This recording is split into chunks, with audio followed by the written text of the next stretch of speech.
Yo, what's going on, guys? Today we're gonna be watching some Evil Furnace graveyard matchups. Yes, that's right. I got my Evil Furnace to level 15 and I will be playing Evil Furnace. Look how close I'm getting my vines to level 15, guys. You know it. In a couple of videos I will be playing Evil Furnace vines. Stay tuned and I hope you'll stay around to see that.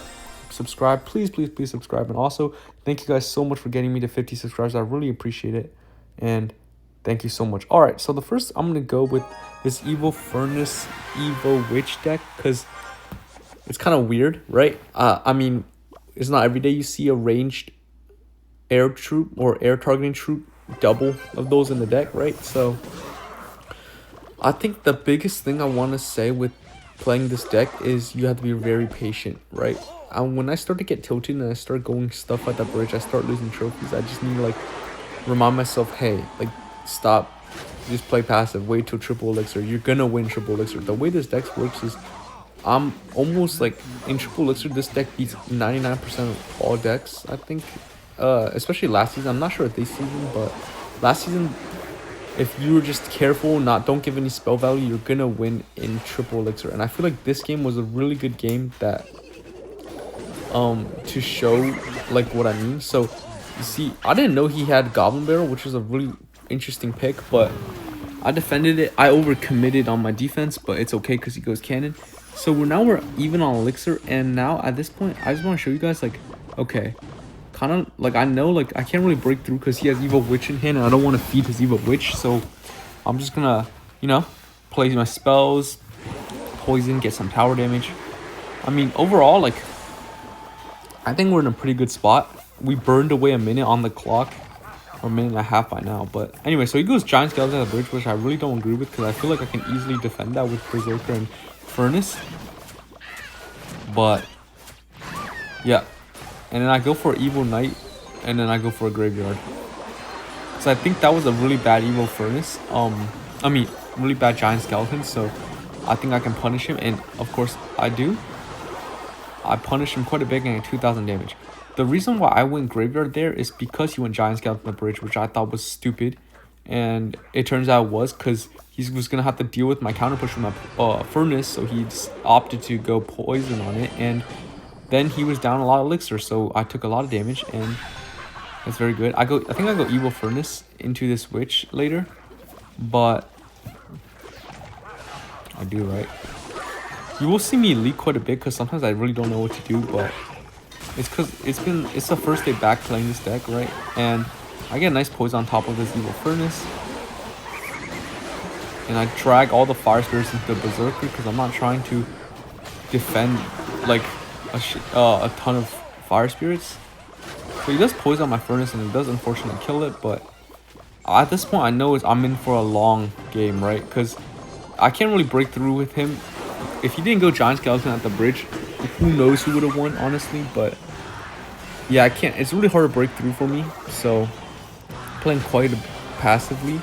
I think I set up with the Evil Knight. But here's the thing: I really don't want to feed his Evil Witch, right? Feeding Evil Witch means like giving it a ton of value. And if I give the Evil Witch a ton of value, then I will be screwed. Because Evil Witch for me is a pretty hard card to deal with. Because poison doesn't actually kill the Evil Witch well. It's really just the bar barrel that I have for it. So yeah, he gets a nice Evil Witch down, and at this point he is up quite a bit. And then not quite a bit. I think he's up a decent chunk. But I'm just gonna play passively. I cycle my Berserker to get to my bar barrel. I actually missed the bar barrel, and then sadly that one goblin gets 1,000 something damage, which is just bad on me. I should have recognized that was a tricky barrel or whatever you guys call it. But yeah. I get for a nice poison on both his Witch and Furnace. I think this was one of the biggest things he did. Because in triple elixir, spells get a ton of value, right? Because there's a lot of troops on the ground. Like, you're able to get a lot of troops on the ground.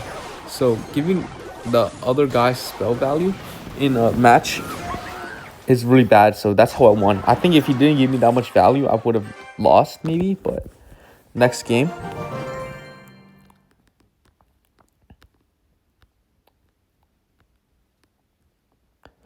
The next game that I think was pretty interesting was this RG Lightning deck. I know Lightning is really good into Furnace because it can kill other stuff like the Goblin Hut. And the really key trick is to spread your Furnace and the Goblin Hut out. But at the same time, like, if the Furnace walks up, he does get a free lightning. So he does lightning up to lighten my Furnace. And I think, okay, he's down to Elixir. And I know he's probably playing RG because no deck really runs lightning other than RG. So I decided to punish because RG doesn't have a great way to kill Graveyard. So I get a really easy defense and everything goes pretty well. I think the scary part about RG is like the cycle. Like he can get to RG really fast in single elixir, like surprisingly fast. So it's kind of hard, but because he has the E-Spear and the skeletons. Anyway, I am trying my best to, you know, poison the furnaces, keep track of when the evil furnace, and make sure I'm not caught with like no elixir on the RG pushes. So because he lightnings, obviously I'm up 2 elixir because I poisoned his furnace. So I go for a Barbaro because I was up, and I force out skeletons, which, I mean, it's not, I mean, I think it was better than leaking, right? So I go for a nice Berserker into the RG, and this is when it gets kind of scary. Like, maybe, I should maybe like, I'm honestly confused because maybe I should have went for early hut so I can get 2 huts down, but basically he gets 2 RGs down, and my hut basically breaks, right? And he gets another RG. Really smart of him, but man, I don't know what I should have done.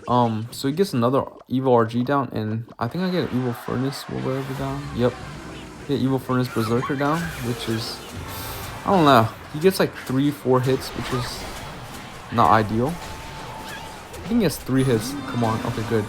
Only 3 hits, but yeah, I think I should have went Goblin Hut earlier. I honestly don't know. But yeah, evil furnace is destroying his cards right now.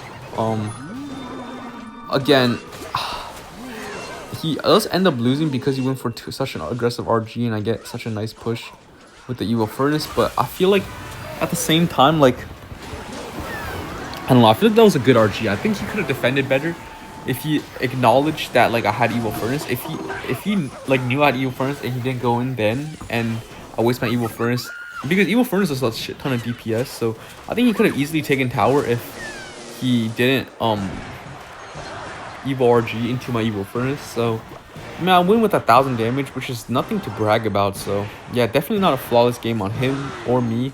So it's fine. RG is usually, like, I feel like I usually lose RG matchups, but I feel like he played that really badly. The next game I want to show you guys is this interesting Hog Bowler Wall Breakers deck. Because, I don't know, I like to put interesting decks in my videos because they're kind of funny to watch. You know, against like a lot of these standardized decks that I feel like they're very like, or like, they're very like functional. Like you just do everything according to like one thing, or they're very like, there's a certain way to play them. But against like these homemade decks, like honestly, there's different ways to play, which I think is more fun. But at the end of the day, I just want to win. He opts for a giant skeleton in the back, and I go Furnace into it, which is always a good play. Because Furnace is going to start spawning Fire Spirits, and it's just nice to just do some damage to the giant skeleton. So he opts for a Musketeer behind the RG, and for a Barbaro Goblin Hut onto the Muskie. And I have a Furnace down, so even though it looks like he's up Elixir, I'm actually up because I have a Furnace down on the field. My Fire Spirit connects to the tower, which is awesome. And I get 2 Furnace shots. This is looking very good for me. Ooh, I did not know he had Hog at this point, and I placed a really bad Berserker. But I think he gets 2 hits, and that is fine, because look at our damage. We're pretty much even, and I can go both lanes if I want. So I go for a Knight just to force something out, and I do actually force out the Evil Wall Breakers, which is a great thing to force out, because Evil Wall Breakers are very scary. And I think I got 1 Furnace shot. Yep, there it is. And now we're gonna head into double elixir soon, and we are looking very good. I can go into either lane that I want. And yep, so he goes giant scale in the back. I think I go for an early hut. Yeah, that placement I'm pretty sure pulls hog rider from everywhere. Actually, no, that placement does not pull hog rider on the left side, but I feel like if he goes hog rider, I feel like he would lose because I would just berserker ice spirit. The hog would get one hit, and then I feel like he would just be wasting 4 elixir on a hog. So that's what I think. Yeah, Muskie does kind of annoyingly survive with 1 HP, but you know, there's nothing I can do about it. I'm protecting this furnace with a lot of troops. And boom. Pretty good. Wall breakers that go Goblin Hut. Goblin Hut will also help against the defense against oh wow. Yeah, I didn't expect him to hog right there, and I missed the musk on my bar barrel, which is not ideal, but it's also like, what can you do? And now I am tied up on damage, or we are pretty much tied up on damage. Actually, he's winning, but I'm gonna show you guys why this deck shines in triple elixir, and then you guys will understand. So again, nice knight down and a nice goblin hut down. Goblin hut to spawn some goblins onto the boulder, and he forces him to arrows. So it's always a good thing forcing out spells, because I feel like spells spells are just really good to have on offense, right? I already told you guys this, I think, but saving your spells on offense is like one of the best things to do. I thought he was gonna do something else, so that's why I put a knight in front, but I just wasted evil knight, which I shouldn't have done, so not good. I get a nice set of ice spirit and bar barrel to kill the evo wall breaker, so out of sight, out of mind. And I'm gonna poison this musketeer. So yeah, I mean, this is definitely like not such an easy game, but I am trying. And he does opt for a log, so I go berserker ice spirit just to make sure I clean up the hog. I don't want the hog getting any damage. And I go berserker with this because I know his cycle's kind of off, because he just went giant skeleton, and there's no way he has elixir for bowler, so there's that.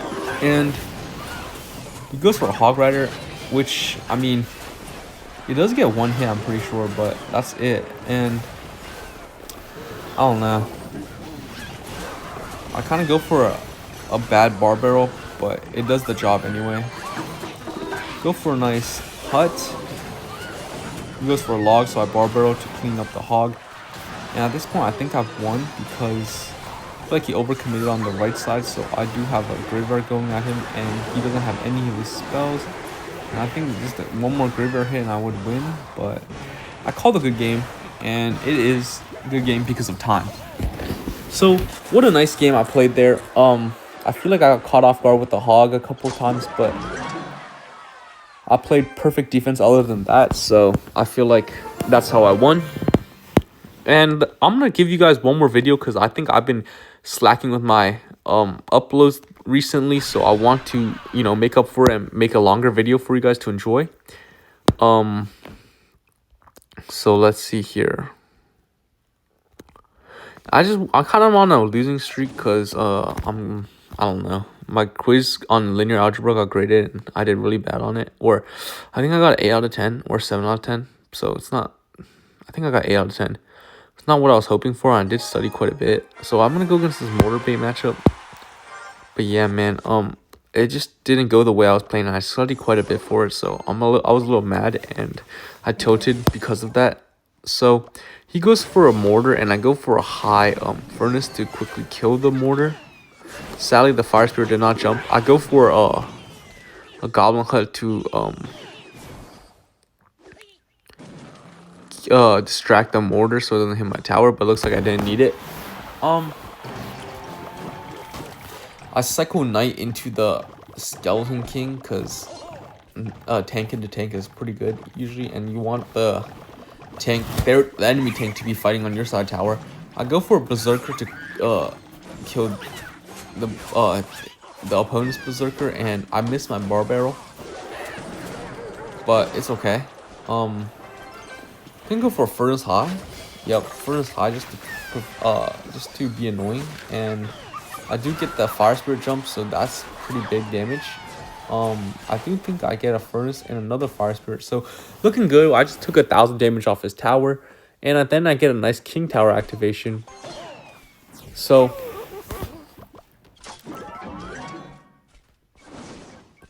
I will go for a bad Berserker because I have no idea he had Inferno Dragon. I thought he was gonna have Skeleton King, yeah, but Inferno Dragon's a little kind of awkward in this deck. I would say the Inferno Dragon isn't run most of the time. I get a super nice Ice Spirit freezing everything, and I get a nice Evil Furnace to take care of anything. So all the little skeleton spawns, it gets taken out. Sadly, the Firecracker does get a shot off my tower, but there's nothing I can do to change that. I go for a Evil Knight Graveyard push because I have both my Evils in one lane, and actually goes pretty well. He doesn't have any Elixir right now, and my Evil Knight is tanking quite well. Too bad the Mortar is actually on the graveyard, but I do take his tower, and at this point, I'm just going to play very passively, and you guys will see how. I go for a High Hut because I don't want to give him any spell value. I don't know if he has Fireball. I know he has Vines, but he actually had a Lightning, but he just never played it. And I think he actually gave up, if I remember this game correctly. Yep, so he gave up, and I took his tower and 3-crowned him. So again, guys, thank you guys so much for watching. I'm going to try to make longer videos, especially now that, you know, it's the weekend. But, man, I really did not do well in linear algebra. Oh, wow. All my friends did pretty well, too, so it actually sucks. I'm going to have to study really hard for that class. Yeah, but very soon I will be playing with the Vines. Stay tuned to see that. So again, thank you guys so much for watching. Thank you for 50 subscribers. I really love you guys, and I'll see you guys in the next one.